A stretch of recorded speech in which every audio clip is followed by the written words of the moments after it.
Hello everyone, it's Mark here at TSLA, and I hope you guys had a good weekend. Well, Tesla didn't have a good Monday though. It is down to $269.61, which is a 1.76% drop, and that is on July 10th, 2023. And at the time of this recording, after hours hasn't closed yet, but it is currently $268.09 after hours, so another $1.50 sold off so far. But before we get to the stock and the price action of the stock, let's take a look at the macro environment. Let's talk about the overall stock market just for a little bit. And we'll do that by first looking at the economic calendar for this week. And we'll see what major events happened today and what is going to happen later on this week. So we'll switch to the browser here. And you'll see that this Monday, today, we had wholesale inventories, which remained relatively flat. So no real change there. Didn't really affect the market. We had three Fed speakers come out today: Barr, Daly, and Mester. But I wouldn't say anything really moved the market too significantly after the morning's kind of sell-off. Actually, there was one interesting tidbit, which is consumer credit, which it doesn't show the actual number here, but the actual was much, much lower than the expected 21.5 billion. Consumer credit meaning non-revolving credit, people buying things on loans, essentially. So obviously student loans wouldn't really be affecting this right now, meaning that there won't be too much student loan activity, but we'll get back to consumer credit once we take a look at the news article and talk about the actual. So tomorrow we have the NFIB Optimism Index. This won't really move the market all that much, I don't believe, but don't take my word for that. That's not financial advice. But what's really going to be important is actually Wednesday. And Wednesday is going to be, it's going to be jam-packed with CPI and Fed speakers. So it's looking like the core CPI consensus is going to be 0.3%. And the CPI year over year will be 3.1%. Core CPI year over year will be 5%. So typically when you hear numbers, you're going to be hearing the year over year number. And the year over year number for the headline, meaning everything included, would be 3.1%. And the core is still going to be steady at 5%. Now, we really need to, if you want the market to go up, you need to see core come down. I think this will be an easy beat. June had a really high reading last year, so coming down a lot on the headline wouldn't be too surprising. I don't know if it will really surprise the markets all that much if we miss this into the downside. And I don't know, let's see the high 2% range for headline. We need to see this 5% core really, really go down in surprise. Otherwise, I just don't think you'll see much of a positive move in the market, to be honest with you. We'll have Barkin and Bostic speaking. I don't think these speakers will affect the market way too much. But I think what's really going to matter is how CPI comes in. Tuesday might give you some opportunity to hedge, depending on it being a low news day and it maybe going up, because the Qs have been down for 4 days in a row. So the NASDAQ has been down maybe 4 days in a row now. Yeah, that's pretty rare, especially in this environment. Probably hasn't happened since last year, actually. So that's Wednesday. That's going to be the big day. On Thursday, I have initial jobs claims and PPI.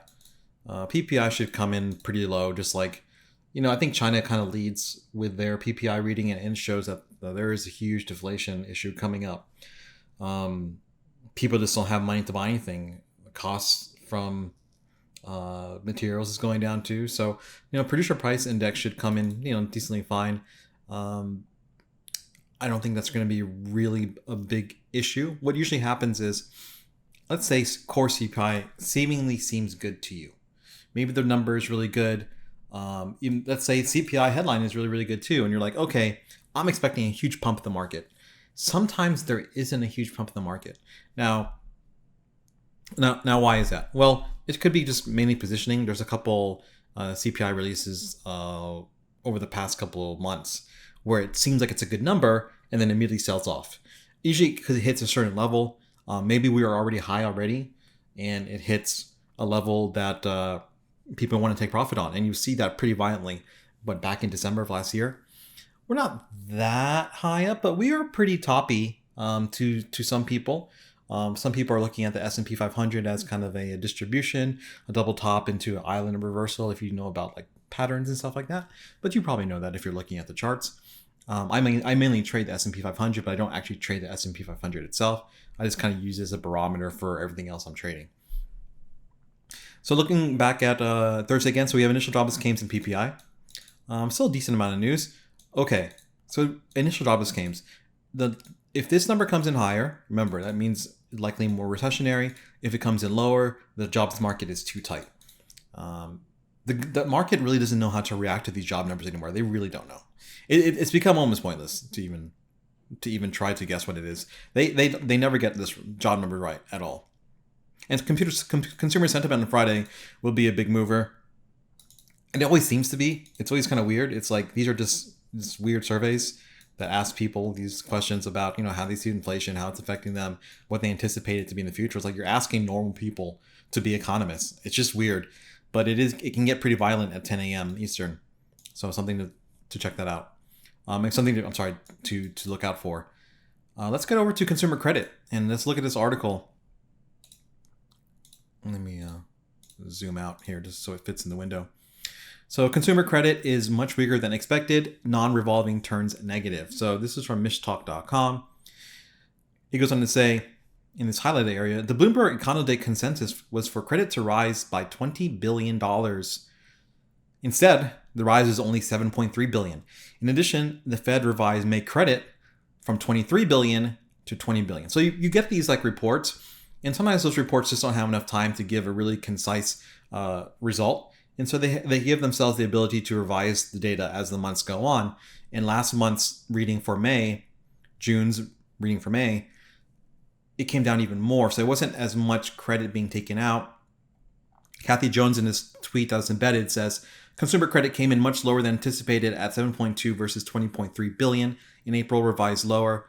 A drop in non-revolving credit auto loans was one of the key factors. Overall reading was the lowest since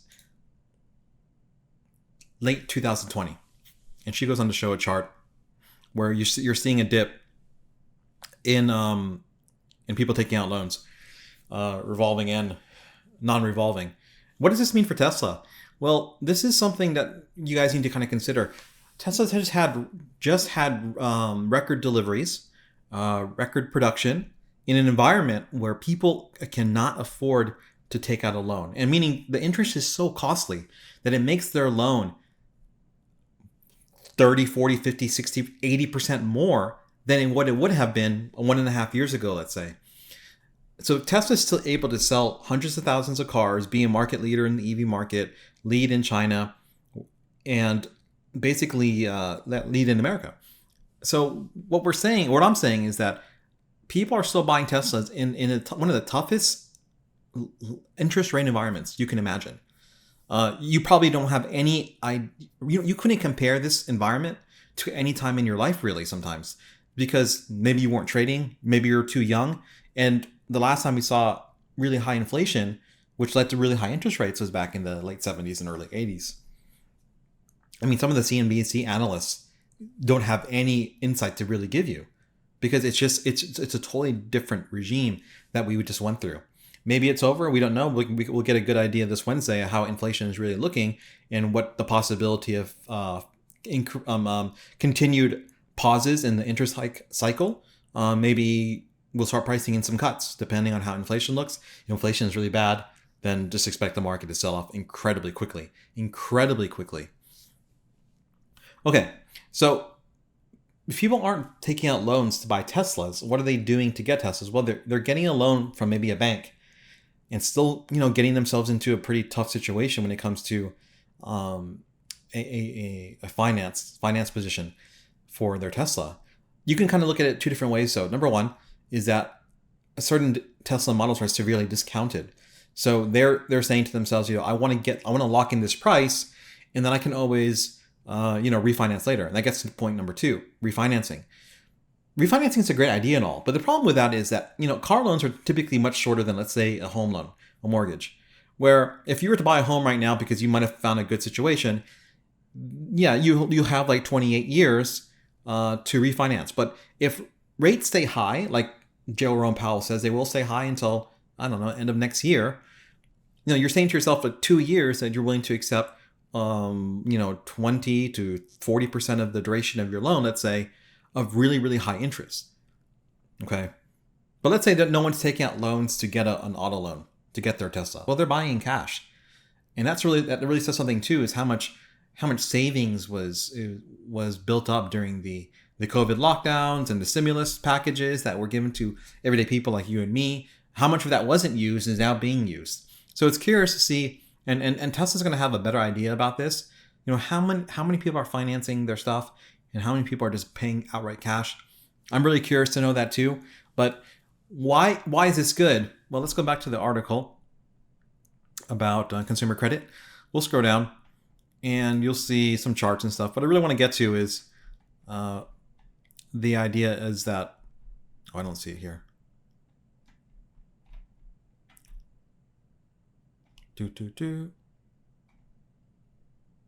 Okay, well, it's not in this article, but the idea is that the Federal Reserve doesn't want people buying things. Now, one way they track how people buy things is how much loans they take out. And so if the Fed is seeing, and Jerome Powell is seeing, that people are not taking out loans to the tune of, basically a miss of like 66% to consensus, that's a good thing. That means people are not in the financial position they were not just about 1 or 2 months ago. The Fed wants to know that people are getting tight financially. I know it sucks to hear that, and it sounds terrible. And I'm sure deep down inside they hate it. They hate saying it. Like, no one wants people to have less things, less money, less opportunity. But how do you control inflation? This is the way you control inflation. You make them not spend because the cost of money, quote unquote, is too high. Now, there is some, I might talk about this in another video, that money supply is increasing at a rate that is some of the highest that we've seen in many, many months. But for now, let's just talk about the news. There is some Tesla-related news that came out today, and that Tesla-related news is, let's see here, Tesla price target hiked to $265 at Jefferies. And they're are they a brokerage or a research firm? But they're a pretty big one. So they're saying that auto gross margins potentially troughed in this past quarter. So they were up from 185 and to 265, and then they still have a buy. No, they have a hold rating on the stock right here. So they have a hold rating on the stock, and it's just very similar to how the big banks, the big brokerages, Barclays, Goldman Sachs, and the Morgan Stanleys of the world, where they don't really have there may be equal weight, or which could be kind of considered equal to hold, but no one has really strong buy ratings on the stock right now, unless it's one of the smaller firms. They're saying that we join a consensus view. This is Jefferies. We join a consensus view that Q2 will be a trough in auto gross margin. And the Jefferies team noted a shift in valuation drivers, notably based on Tesla's lead in AI-based self-driving software.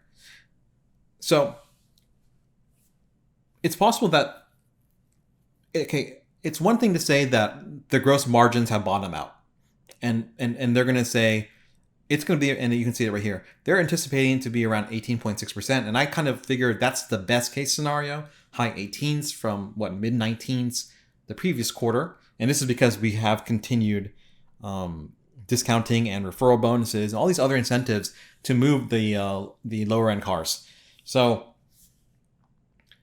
the thing about it, they can say it bottomed, but if it doesn't bottom at 18.6%, we're going to be hurting really bad.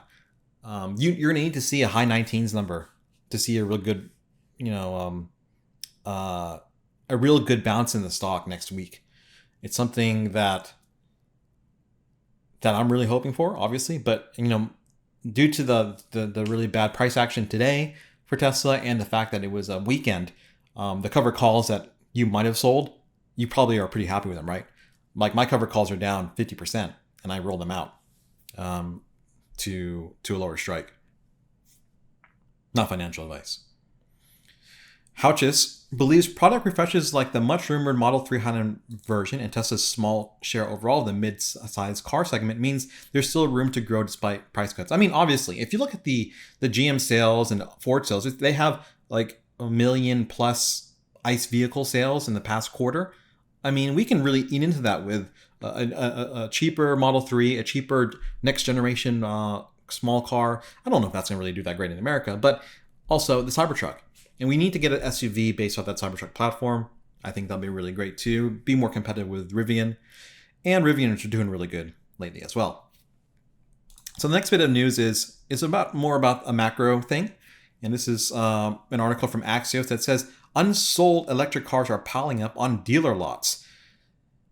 The auto industry is beginning to crank out more EV vehicles to challenge Tesla, but there's one big problem. There's not enough buyers.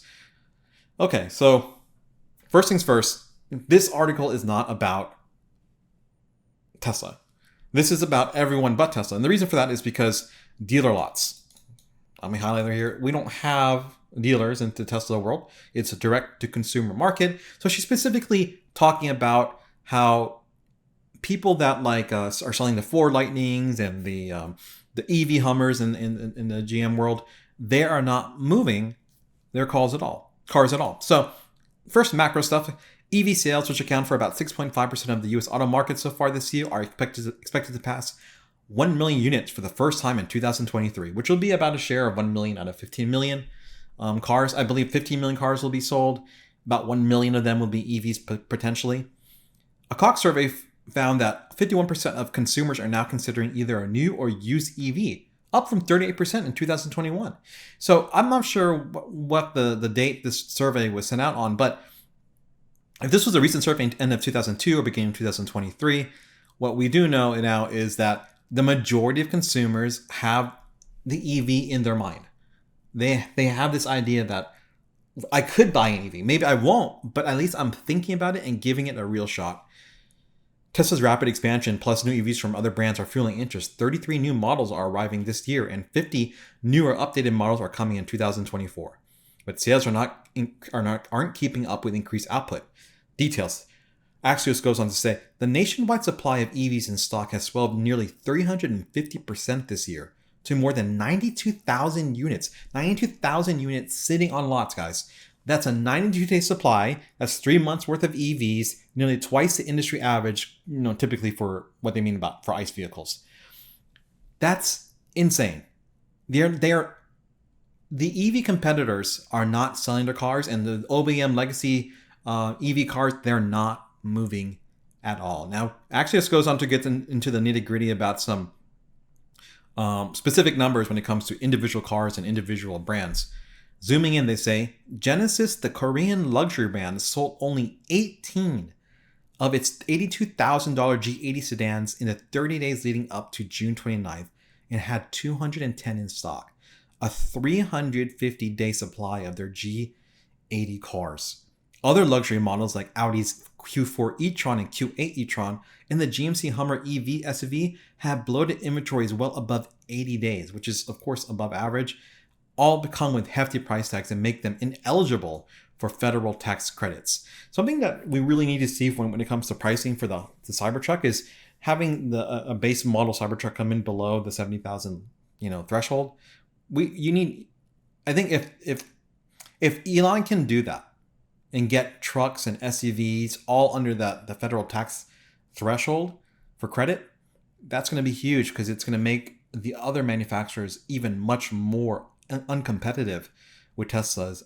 Tesla just will be much more efficient at creating cars, manufacturing cars. We're going to see an issue with ramping the Cybertruck, I do believe. I think it's going to be, that goes without saying. But yeah. But I don't know that for sure, but it just seems like there's a big problem with batteries right now. We don't have enough batteries to create all the things we want to create when it comes to creating megapacks to the semi-truck, etc. Imported models like the Kia EV6, Hyundai Ioniq 5, and the Nissan Ariya are also stacking up, likely because they're not eligible for tax credits either. Tesla's price cutting strategy could be taking a toll too. The once hot Ford Mustang Mach-E now has a 117-day supply. Ford says that's a result of ramped up production in anticipation of stronger third quarter sales. Stronger third quarter sales? Let's just take a look at Car Dealership Guy on Twitter. So Car Dealership Guy had this little conversation over the weekend, and he says he has a screenshot of a direct message. Ford Insider here. It says, dealers are refusing the Mach-E allocation in big numbers. E-Transit is completely dead, and Lightning buyers are not picking up their reservations. Now, another DM says, hey, car dealership guy, I prefer to be anonymous. I actually am in sales at a Ford dealership in blank, and want to confirm about 50% of the people are actually picking up their Lightning reservations. So that means only 50% are not also picking them up, by the way, guys. Mach-E sales have fallen off a cliff. I actually drive a Mach-E and I'm quite knowledgeable about the car, and we have two on our lot for 6+ months, and one of them just had a birthday. So out of the two, okay, one of them is a year old, the other one is about, if they're average out, 3 months. To circle back, EV sales are slowing. I don't understand the sales numbers Ford is stating. And the reality is the Ford people have been really upbeat about their car deliveries. I think Jim Farley said 1 or 2 weeks ago that they just increased their Lightning sales by 100% or something like that. But the reality is the car was only manufactured like 3.5 months out of the first half of last year. So you're comparing, well, I mean, not even manufactured, but sold. You're comparing, 3.5 months to 6 months. It's not a fair comparison, but at the same time, regardless of what they're saying, regardless of how upbeat the report was for Ford's deliveries last week, they sold off on that news. They did not pump on their delivery news. Okay, here's another DM that Car Dealership Guy got. Something strange is happening near me, he says. I live in a SoCal beach city. There's a large parking lot near me that was used pre-pandemic by the office workers at a nearby office complex. Since the pandemic, this lot is mostly vacant. 3.5 weeks ago, a lot of the lot was cordoned off and began to fill with Ford electric Mustangs. There are now 100 nearly identical cars. Why would they park nearly $5 million plus worth of product like this? So here's a picture you're seeing on the screen of a whole parking lot full of cars, which are all Ford E Mustangs. That's incredible. Now, there is some rumors that this is a deal between Ford and Uber, that Uber is going to have fleet cars and they probably got a discount from Ford. And the reality is, why would Ford do this? Why couldn't, if you're going to sell 100 cars to Uber, you're going to have to sell them at a discount. And you're not making any money already. Every Ford EV you're selling, you're probably losing like $300,000 on it. So they're selling at a discount to get it off their lots and make their numbers look better. And I'm not saying they're doing this on purpose, but they're just trying to get rid of cars. They really are. And the thing is, they're trying to sell this idea to analysts, consumers, the public, basically, that we're moving EVs, but they're not. They're not moving EVs. And I'm not saying I want them to fail, because at the end of the day, I think every single person wants, better air to breathe, a cleaner environment. I get it. I understand. But is this the way to do it? Like, they're selling massive amounts of cars to Uber, and Uber is going to turn themselves into some type of fleet, like rent a car. Like, what is Uber doing with this? I need to look at Uber stock. I was pretty bullish on Uber stock. I'm not holding it, but I was pretty bullish. No, not financial advice, but I'm not really happy. I'm not really happy seeing what I'm seeing here. But that's overall macro stuff for the market and Tesla for now. Let's switch over to the chart and we'll just dive in and see what's going on with this action here. As you can see, and from this zoomed out daily time frame, Tesla had a really big range today. Okay, if we just measure this candle out, we are talking a range of $12.39 approximately, or 4.6%, 4.46% intraday movement. That's crazy. And when it sold off this morning, it saw $265, guys. Someone bought up a lot, because it got bought up pretty quickly, from the 265 low of the day to the closing price of 269. That was a 1.74% move. If whoever caught that, congratulations. Hopefully that's a good entry. Hopefully it's a good entry. I hope it doesn't keep going down. But you're noticing that this is the gap. Okay, this is the gap from the deliveries from last Monday. And it's almost entirely closed. And what does that mean? What does that say? Well, let's look at some other gaps. We were looking at a gap before that we were saying would be the bottom of a possible range, and it's still possible. I don't want to see it down there, but with inflation, let's say a bad inflation number comes down, you might see that get filled completely. Because a $35 drop, a $34 drop, that would be like 12% or something like that. How much would that be from our close? Yeah, 12%. Don't think it can't happen over the course of 2 or 3 days if inflation comes really bad. But let's pretend that's not going to happen. I don't want it to happen. But we had a gap that we dipped into it a little bit, right? We had like I don't know how much we dipped into it. We can find out right now. We dipped into it a little about 0.6%. And we had a gap. We still have a gap here, okay, at the 222. So what am I trying to show you? Well, what I'm trying to show you is that when something is really bullish, like Tesla was, it doesn't necessarily need to fill the gaps. But are there catalysts over the next week or two that can definitely do it? Yeah.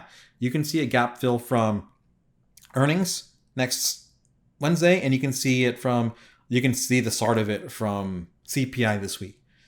If CPI is good this week, then you set yourself up for even a better short if you're short on Tesla for next week, or you can ride out with some calls if you're feeling pretty bullish. But this chart it can be interpreted one of two ways, that this is just really bad. These daily candles are really, really bad. I think Tesla's definitely oversold on the stochastic. On the RSI, there's still room to drop. I mean, there's still room to go down. I don't want it to go down. But it's going to have a tough earnings report next week. And we're going to have a tough CPI this week possibly, but let's hope not. But we almost filled the gap, but we didn't. And it could be for a reason. Like, the market likes to tease people and say, okay, we're going to fill that tomorrow or something like that. And guys, it's really not that far from filling it. So it's very, very possible. It only needs 2%. And we can fill that gap. Now, filling a gap or barely filling gap can be looked at a couple of ways. And one way is just really bullish, where now you have a retracement, you fill the gap. There's not much that you need to leave in the recent, past couple of days or past 2 weeks or so. And you can bull up from there because you'll find a lot of people with interest, because what fundamentally has changed since last Monday with Tesla? I mean, I don't think much. In 4 or 5 days, we have basically closed the gap that we pumped on the deliveries. And the thing is, the deliveries are great. The deliveries were awesome. So now that we sold off all the way down, what is that saying? Well, nothing fundamentally changed. So what caused the sell-off, right? Well, let's go back to the browser, and we'll talk about where is it here? Oh, I don't think I have it up. Yeah, I don't have it up. Let me see if I can find it for you guys. Just bear with me. What I wanted to talk about is the NASDAQ rebalancing. Let me see if I can find a good article about that. You see anything, guys?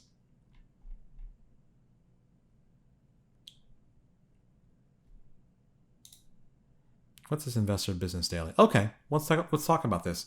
So Investor Business Daily is talking about the NASDAQ rebalance. So it was announced end of last week that the NASDAQ doesn't really like how the NASDAQ 100 index is so skewed to like a handful of companies. And what are those companies? They're called the Magnificent Seven. And specifically, we're talking about Microsoft, Apple, Nvidia, Amazon, Tesla, Meta, and Google. So what they want to do is reduce the weight of these large names, typically just the top 5. So somewhere like this, because they don't want the weight of these stocks to be more than somewhere around of 4.5%, something like that. So Tesla's kind of at the 4.5% mark right now. So they want to see a better distribution of the weight, meaning how much of the stock comprises their Nasdaq 100 index. Now, we can say like, why is this affecting us? Well, when if the market is thinking, okay, that Apple, Microsoft, Nvidia, and Amazon need to be sold off in one particular index in the associated ETFs with that index. So if we're talking about the Nasdaq 100, like how do you trade the Nasdaq 100? Well, you can do it through something like the QQQs or whatever mutual fund or ETF tracks the Nasdaq. And so if the weighting of that ETF is following the weighting of like a 12.9% for Microsoft or 12.5% for Apple, and the Nasdaq wants to bring that down to, I don't know, 4.5%. What do we do with that? Well, they're going to have to sell. That's what rebalancing is. You're selling stock to get it down to a certain percentage of whatever holding you have. Like, what do you think Cathie Wood is doing? Every day, Cathie Wood is selling Tesla stock. And people are saying all the time, it's like, why is she selling stock every day? She's selling stock every day. Well, there's two reasons. Number one, that the weighting of Tesla was too much. As the share price appreciated tremendously over the past 1 or 2 months, it was getting out of whack for the rules of her ETF. She doesn't want it to be 13, 14, 15%. She wants it to be 12%. And so she'll sell it down to that percentage and then buy other stocks to make it up the difference. And she was buying Meta, for instance, and AMD when she was selling Tesla. So people are saying she's really bearish on Tesla. Like, maybe she is, but it's still her biggest holding in her premier ETF. And the Nasdaq is doing the same thing. It's like it's looking at Microsoft and Apple, and it's changing its rules now. It's saying it's too much. We don't want our index to be represented by 47% of just 7 companies or something like that. It's just too much for them. Oh, and actually, they say it's actually 55% of the index is the top 7 largest companies. So they're going to sell this down. But is it a big deal? We don't really know because we don't have the firm rule set that's going to be given out on this Friday about what those weights are going to be. And there was a big drawdown already because this is in today. So we have Apple, Microsoft, etc., Nvidia, Tesla. They're all down except for Meta. They're all down. So maybe this is getting priced in. Maybe this is already priced in and it's not that big of a deal. I hope so. Because today was brutal and it's been selling off for the last 3 days of last week. Hasn't been really great for the lower market, but small caps are. So if you saw the IWM's performance today, IWM, which is the Russell 2000, is up. And the reason for that is it could be because of this too. It's like, okay, so if the Nasdaq is penalizing the higher weighted companies, the larger weighted companies, and wants to bring their weighting down, they need to spread that weighting out across their other tickers. And so smaller cap names might be getting bought up, perhaps. I mean, that's why IWM is doing really good. The other reason why IWM is doing really good is because simply for the fact that if the CPI reading comes in really, really good, it makes no sense to try to long tech, like big tech. It makes more sense to long the things that have been depressed, which are banking names or small cap names. And you can do both of that with just the IWM ticker, the Russell 2000. Let's zoom in on Tesla's smaller time frame. And you can kind of see what happened here. And the yellow line depicts the gap. And you can see that we almost touched it. I can see when I showed the day before. Oh, we also have a gap here too. So we have some gaps, and it's possible they can get filled with another bad day tomorrow, but there's not much news going on tomorrow, so it's curious how the market's going to interpret the Tuesday trade before the CPI. Typically, it's not that awesome, but let's look at the daily action here for Tesla. So the open was here, and it got bought up a little bit, and then it sold off. And what we're seeing, if you're like a market watcher type of person, you're probably seeing the head and shoulders pattern. I can draw that out for you. It's like it looked something like this, and it looked more pronounced on other tickers like the indexes, and then it just sold off. So that was pretty telltale. I didn't anticipate it to keep going down. This is a drop of 3%, a 3% drop from the daily high. And I had puts there, and I closed my puts out. They weren't a perfect place. I think I closed at around 266 something. and then I closed out my cover call at around 267. That wasn't perfect, but I did sell it at the end of the day. I sold another cover call with a lower strike because the price has been going down.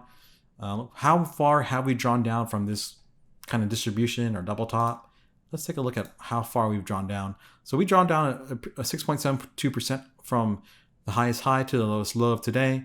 And if you want to look at the close, it's around a 5% move downwards already. So you could say that's a healthy take profit. You can say that's a healthy correction, and that's maybe necessary. But to fill the gap almost to almost fill the gap on this move, I think that's a little bit too much because, like I said, the deliveries were great, but the market is really worried about the margins, and that's the fear. The rest of the day, after the markets kind of recovered at lunchtime, it was flat for the rest of the day. They came back from lunch, they didn't do anything, and the market's really not interested in doing all that much. If you're looking at the S&P 500, this is not a great chart. Like, look at this consolidation. If I'm going back on the S&P, we are at the same price we were 15th of June. We're right there. We're like not there. But let's look at the overall market, and maybe we can glean some information here. And what you're seeing is what a lot of people are calling a double top. So we have one top, and this is back in mid-June, and then we have another, which is the July high. And people are saying that's a double top, very, very ominous, and they can be right. I'm not saying they're wrong. It's very possible that we tested it, we couldn't break through, and we tried for 2 days in this area right here. This is a 2-day try, but it didn't really go. You can also say wasn't the best time to try to push through during a vacation week. But you can also see that we have a gap down. So we had a gap down, a gap up, a 0.71%, then a gap down 2 days later, 0.8%. And some people would call this an island reversal, where pricing will start to reverse from its trend when you have this kind of floating island up here. And this can go either way, going up or going down, depending on what the previous trend was. Some people are saying this is pretty bearish. Like I said, I'm not saying they're wrong, but we're pretty oversold still. I think we're generally oversold. And on even larger time frames, we're pretty okay. You just have to have a bigger outlook. Now, looking at the chart, if you're much of a like a pattern type of person, we can call this a bull flag. You could say from this, that's a flag. You could say this is if you're bullish, you can say this is just a simple reaccumulation. And what would the reaccumulation, like a wick-off reaccumulation, look like? Well, I would like to see it might have to go a little bit lower, like around here to here. But I don't want to see this low taken. I would say if you see this low taken, I'll be pretty bearish. But if you see the index find some type of support around these areas, which is going to be the 236 and a half or the 235 even, and you see any interest, meaning people buying, then I think would be pretty healthy for the pattern for reaccumulation. It would probably bounce here then and go up to around 450 if we have good news when it comes to inflation tomorrow. So what could tomorrow look like? There's so little information. It could be pretty flat to a de-risk, something like that, and then a bounce in the morning on Wednesday, eventually looking like that by the end of the week. That's possible. But if you see these two levels taken, I would be pretty bearish. Like if they're taken out and you're still selling off, I'd be pretty bearish. How much of a correction would that need to be? That would be around 0.69%. That's a lot for one day, but we'll see what happens overnight. They'll use any excuse to sell this market off. All right, let's look at Rivian's been doing really, really good. And like I told you, if you're pretty bullish on EVs, Rivian has been the play to be in. I don't mean to show it, but if you like Tesla and you like the idea of EVs, Rivian has been the play, like I've been mentioning. It has been the play.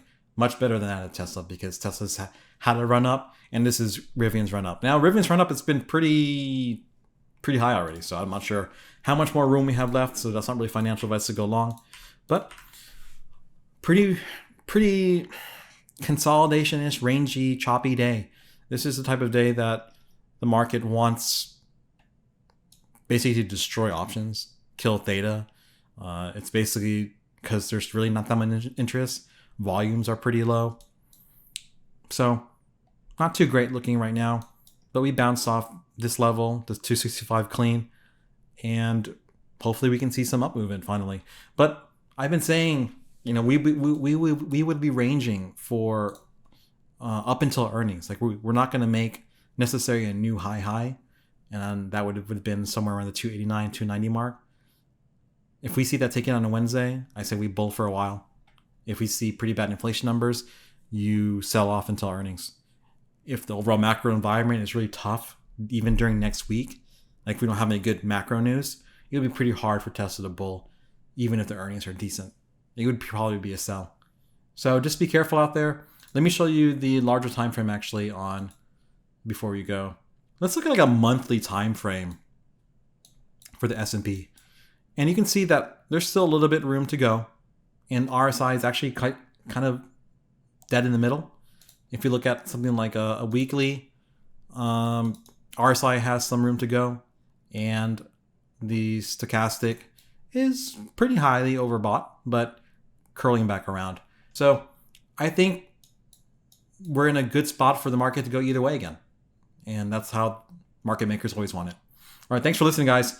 Appreciate it, and I'll be in touch tomorrow with a new video. Take care. Bye.